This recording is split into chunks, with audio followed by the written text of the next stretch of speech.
summer fade and winter draw near, my Lord, in your presence I live without fear.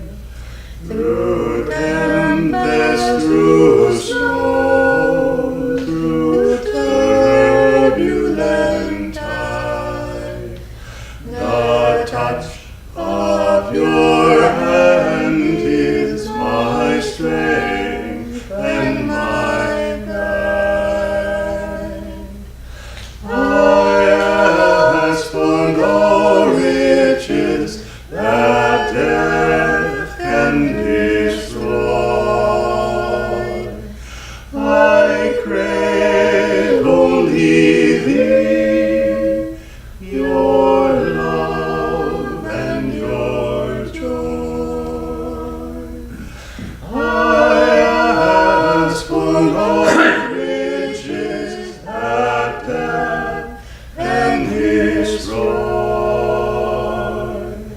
I crave only thee, your love and your joy.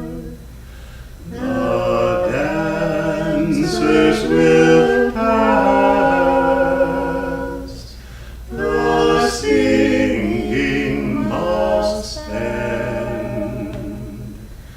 I welcome the darkness with you for my friend.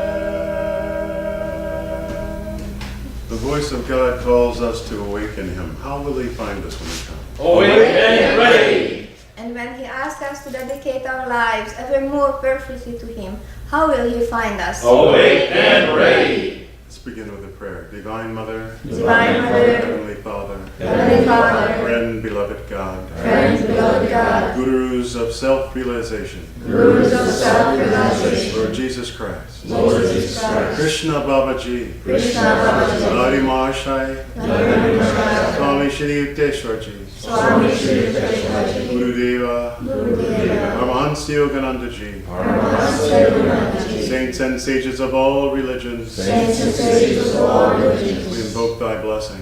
we invoke thy blessings. Guide us this day. Guide us this day. We will reason, will, and act. We will reason, will, and act. Guide thou our reason, will, and activity Guide our reason, will, and activity to the right path in every action. to the right path in every action. We are thy children. We are thy children. Receive our call. Receive our call. Om. Om. Peace. Peace. Amen. Please be seated. While remaining in this meditative state, listen to the words, the quality of the week, positive thinking. As we think, so we become. And as we think, so our lives and circumstances become also. From the divine consciousness come answers to all our questions and solutions to all our problems. It is in lower consciousness that confusion reigns. Think positively in everything you do, for in that way you help to attune yourself to the divine flow. One who is inwardly in tune with grace finds all things harmonious and beneficial being attracted to him. Positive thinking combined with the sense of divine attunement is never presumptuous, for it draws its power not from the ego, but from the consciousness of God's joy within. Please affirm with me first in a strong voice, then with regular voice, and then with a whisper. My outer life is a reflection of my inner thoughts. My outer life is a reflection of my inner thoughts. Filled with the joy of God, I express His joy and harmony in everything I do. Filled with the joy of God, I express His joy and harmony in everything I do. My outer life is a reflection of my inner thoughts. My outer life is a reflection of my inner thoughts. Filled with the joy of God, I express His joy and harmony in everything I do. Filled with the joy of God, I express His joy and harmony in everything I do. Now in a whisper, my outer life is a reflection of my inner thoughts. Filled with the joy of God, I express His joy and harmony in everything I do.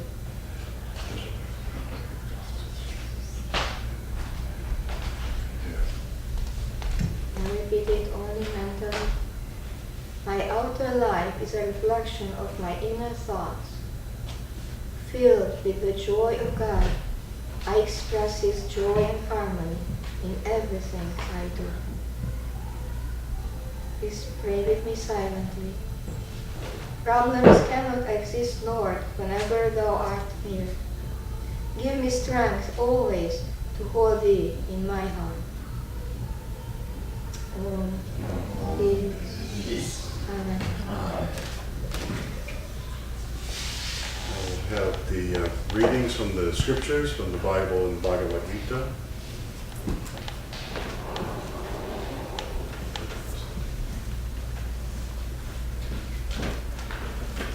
Good morning, everyone. Good morning. It's nice to see you all, and also those who are watching us through the internet.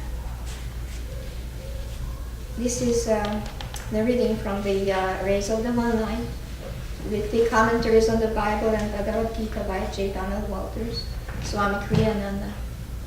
This is week 41. Victory demands the courage of conviction. Truth is one and eternal. Realize oneness with it in your deathless self within. The following commentary is based on the teachings of Paramhansa Yogananda. Jesus Christ said in the Gospel of St. Matthew, chapter 10, "Think not that I am come to send peace on earth. I came not to send peace, but a sword. For I am come to set a man at variance against his father, and the daughter against her mother, and the daughter-in-law against her mother-in-law. And a man's foes shall be they of his own household. He that loveth father or mother more than me is not worthy of me, and he that loveth son or daughter more than me is not worthy of me. And he that taketh not his cross and followeth after me is not worthy of me. He that findeth, that is to say, that clingeth to his life, shall lose it. And he that loseth, in other words, that giveth up his life for my sake, shall find it." God tests the firmness of our faith. The sword described here is the sword of discrimination. The struggle Jesus describes is not a war against unknown enemies, but a struggle with our own attachment to all that is nearest and dearest to us, humanly speaking. Ultimately, it is a war against the ego itself and against anything with which we surround ourselves to bolster the ego's fragile sense of security. When Yogananda as a boy fled to the Himalayas to embrace a life of solitary meditation, he was apprehended by his older brother Ananda and brought home again. At a certain point, before he would accept defeat, he whispered to his friend Amar, his companion on the flight, "Let us slip away when opportunity offers. We can go on foot to Rishikesh." But Amar, whose brother had accompanied Ananda, had turned pessimist, disclaiming any intention of continuing their adventure. Yogananda's memorable comment on Amar's refusal was, "He was enjoying the familial warmth." The spiritual warrior rejects that familial warmth. Rather, he claims the whole universe as his home. As the Bhagavad Gita puts in the 14th chapter, "Unaffected by outward joys and sorrows, or by praise and blame, secure in his divine nature, regarding with equal gaze a clot of mud a stone, and a bar of gold, impartial toward all experiences, whether pleasant or unpleasant, fair-minded, untouched by either praise or blame, treating everyone alike, whether friend or foe, free from the delusion that in anything he does, he is the doer. Such an one has transcended nature's trying qualities. Thus, through Holy Scripture, God has spoken to mankind.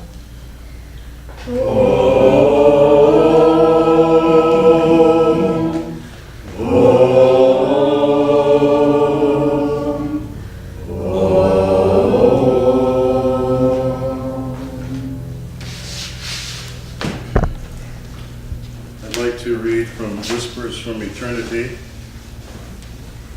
Hidden in the ashes of burnt sadness, I found thy golden presence. Father divine, banish me not in silence. I stand lonely without thee. Let me not become imprisoned in my work so that I forget thee.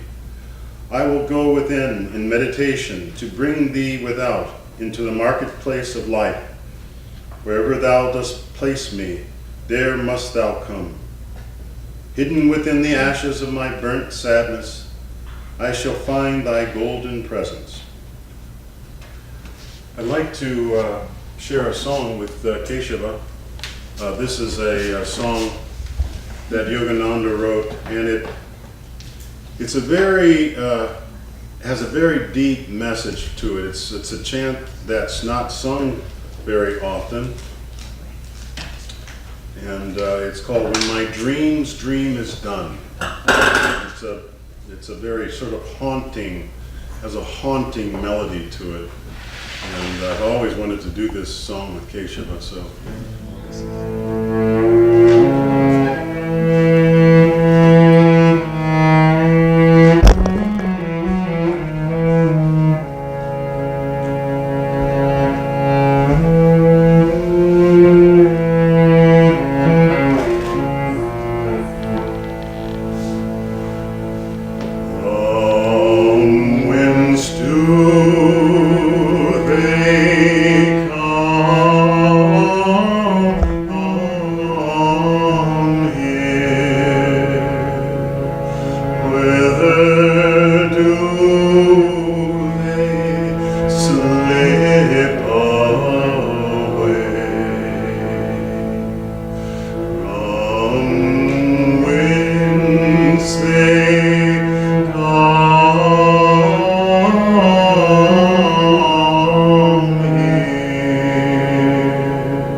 floating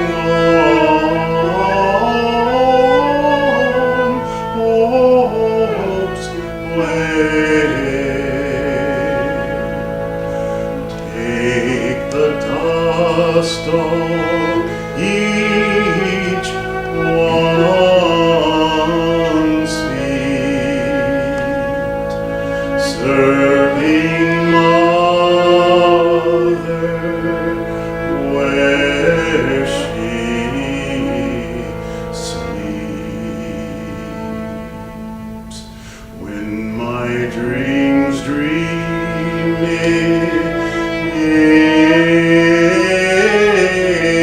is done, she will lift me on her lap.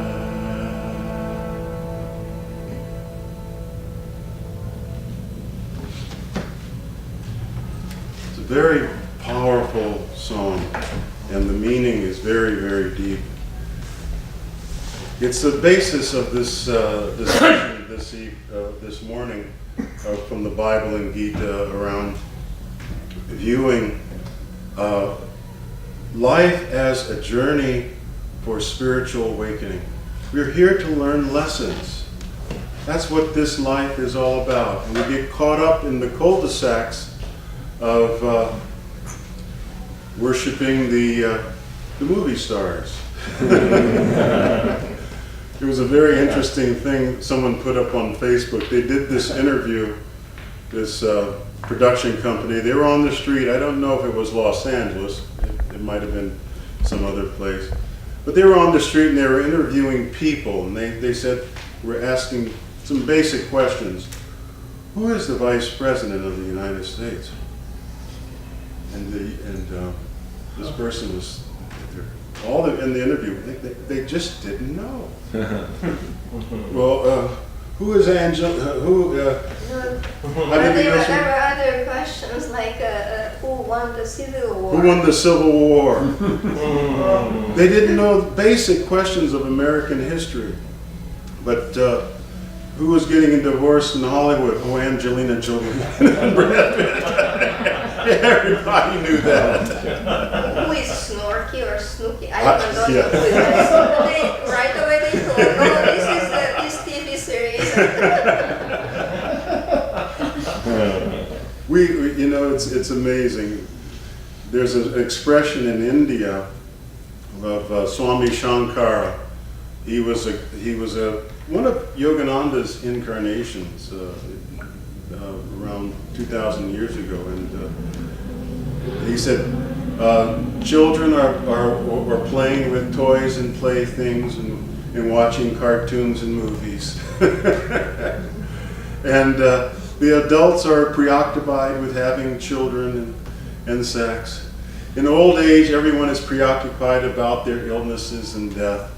Who is preoccupied about God? And we can go through an entire incarnation oblivious to the reality that there is someone, a reality dwelling within us that's there for our highest good. And that is why we're here, is to find that seed of that mighty source of all that is, that's the indwelling spirit that dwells in everyone.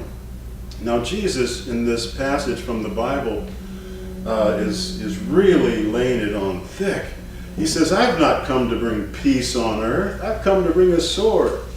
Meaning the power of discrimination. Discriminating what will lift up our energies and what will bring our energies down in the long run. Swami Sri Yukteswar, Yogananda's guru, he said in his book, The Holy Science, that pride of pedigree can be a stumbling block on the path of self-realization. Meaning the pride of the family that you were brought up in and so forth, that all the different descendants, the relatives that have gone on for thousands and thousands of years that you can trace back to Henry I or to the King or Queen of England or whatever. we have this tendency in our society. You can go to heredity.com and give a drop of your blood and get your DNA sample, and you become proud. Recently, my uncle, his son did this, and he said, "Do you know, Robert, we're related to the King and Queen of England."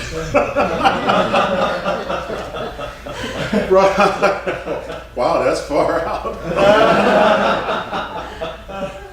But you know, these are all stumbling blocks. It doesn't matter. You know, it's sometimes I have to catch myself because, you know, we have our families that have various backgrounds, but when you trace it all the way back, it says in the Bible we've come from the original Adam and Eve. We're all children, we're all brothers and sisters and children of that mighty source of all that is. And it's really a stumbling block to get us ourselves locked up. Well, I do these things because this is how I was taught as a child. So certainly we can identify ourselves as an Englishman or as an African American, as a Filipino or as a Spaniard. We have our various points of origin, but we have to learn to expand our vision to see that really I am a child of God and everyone is my brother and sister. That's what this song is about. When my dreaming is done. Yogananda, it's hard to imagine that when we go to the movies, we put on the 3D glasses and we can see the 3D images, and a lot of times those 3D images will come out and lurch at you. They have these chairs now that that sort of move around and blow air on you. It's almost like they come to life. But we're living right now a three-dimensional hologram. Right now, we're living in a seeming reality, but it's a dream. It's hard to imagine, and really the path of meditation, that's where the path of meditation comes in, is when you meditate, you gradually realize what is real. You're in meditation, in deep meditation, you begin to have certain experiences, like dreams, like as if you were sleeping at night. But when you go deeper and deeper, I was reading this quote from Lahiri Mahashai, who's the first of the Kriya Yoga gurus, when Babaji initiated him in 1861 in the Himalayas. And he, in this quote, is very powerful. Facebook is a wonderful tool because you can put these quotes of the masters and you can review them. And Lahiri Mahashai, I do not follow the path of outward worship of deities. He's describing what he's all about. He says, I don't worship God I worship God in all things. Essentially, he comes to the point where he says, I worship God in myself, in the center of my spine. He says, I reside in what is called the Sushumna. I reside in that place of timelessness. And once you get into that place of timelessness, you begin to view yourself in your astral or energy body form. This is the beauty of Kriya Yoga, ultimately, because you don't have to wait to the point of your death to find out that you're not the body. You can realize that right now. And that's a beautiful thing. Jesus says in the Bible, or St. Paul, he says, I rejoice in Christ Jesus, I die daily. And that symbolism of dying daily is really symbolic of what the path of Kriya Yoga is all about.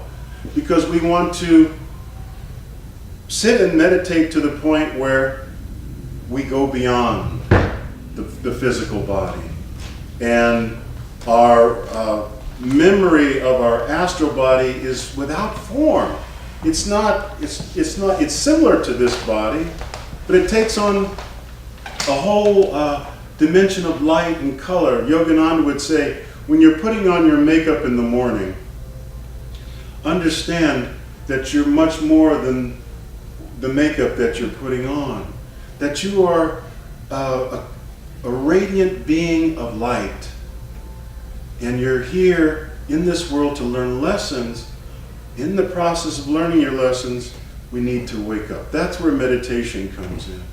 Is the process every day to do a little bit. Even Krishna says in the Bhagavad Gita, even a little practice of this inward religion will free you from great suffering and sorrow. This whole point around family and renouncing all is a point that needs to be understood. Jesus said, "Pick up your cross and follow me." He who worships father, mother, and not me is my enemy.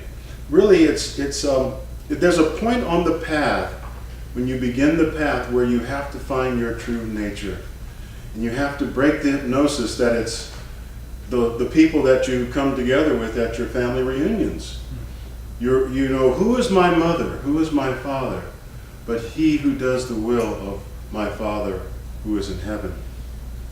I go to my family reunions and I relate to everybody as best I can, but I realize, when I came through my mother's womb, I never knew those people. Those people, we have this expression, they're my people. But they have nothing, I have nothing to do with these people. Just, there's a blood tie. My grandmother was someone's sister, and so forth and so on. And these blood ties have an influence in terms of your DNA and your body makeup. But beyond that, there's really not much anything there, unless they start their spiritual unfoldment. Swami Kriyananda, wonderful example. His father was dying, and his father was very strict, couldn't accept what he was doing as a spiritual teacher. And his mother took the initiation into Hong Saw practice from Swamiji. She was a devotee, real devotee. But he honored his parents to the very end. I remember this time where he had one of the devotees at Ananda come and live with them in their home and to just serve them. Just to serve them. But this woman, who was a radiant being of light, Vairagi was her name, she influenced them in a very strong way toward their spiritual unfoldment. That's, I think, the main reason why Swamiji had sent Vairagi to live with them. But when he was in the ashram, Swamiji was talking to Master, and he said, "I got a letter from my father. No, no one is your father." Oh, I'm sorry, Master, my earthly father. And he said, "That's right. Understand that they're your earthly parents. Your real parents are Divine Mother and our Heavenly Father. That God is trying to guide us out of the labyrinth of family ties to ultimately find oneness." And it's a subtle point, but they came to the ashram when Swamiji was there, and beforehand Swamiji asked Master, "Would you please pray for them when they come visit me?" And Master said, "Sure, I'll pray for them." So they came to the ashram and they had this visit, and then when they were leaving, Master grabbed the hands of Swamiji's mother and father and started praying, "Heavenly Father, Divine Mother, Friend, Beloved God, Gurus of Self-Realization." He didn't realize that he would do a complete prayer like we do here for his parents. He thought he'd pray for them on the side afterwards and send them blessings. But he ended up really giving them the juice. It was beautiful. It was beautiful. And toward at the end of my parents' life, it was a beautiful thing. My wife and I, we were at the Ananda village, and my mother was here in LA.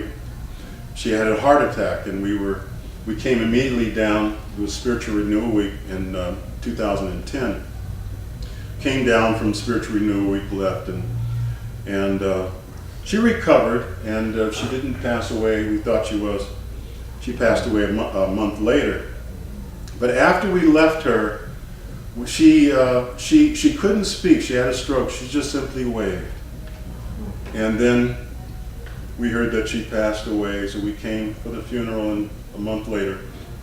And I had this very strong impression that she would be reborn real soon. And my father said, "Oh, Mother appeared to me in the house." And I said, "Uh-oh." And she said, "What are you doing in bed? Get out of bed and get going." And I thought, well, okay, she's going to be coming back real soon because of her attachment to the family. Strong attachment. She's in the house as a ghost. She's not moving on. And so in January of 2011, my niece said, "Mother is, I'm pregnant." And I said, "Oh, Mother," and I told my dad, "Mama's coming back through Zoe." I just intuitively knew this was going on.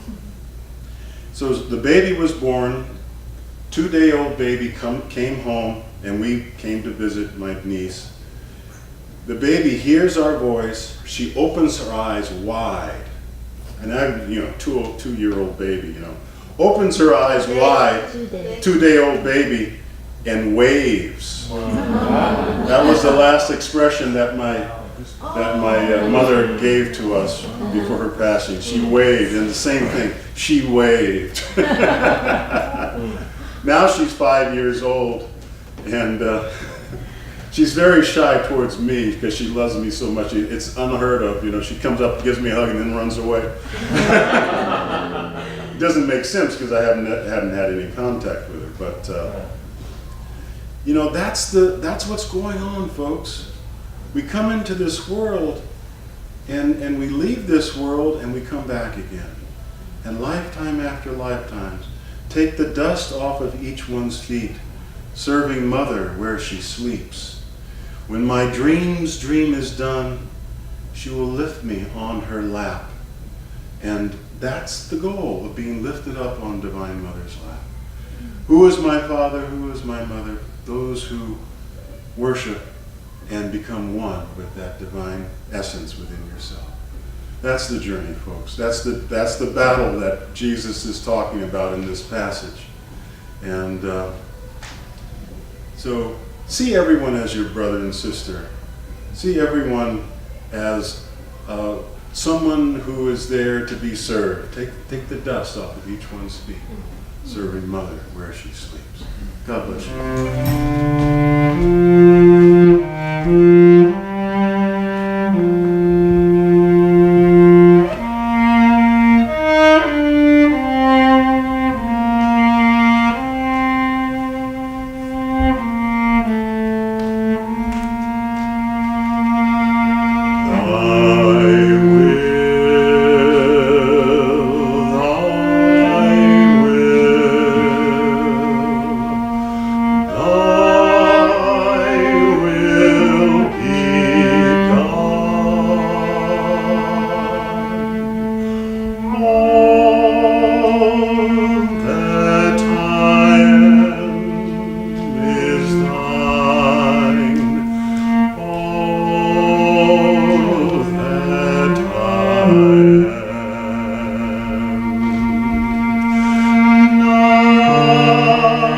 Nothing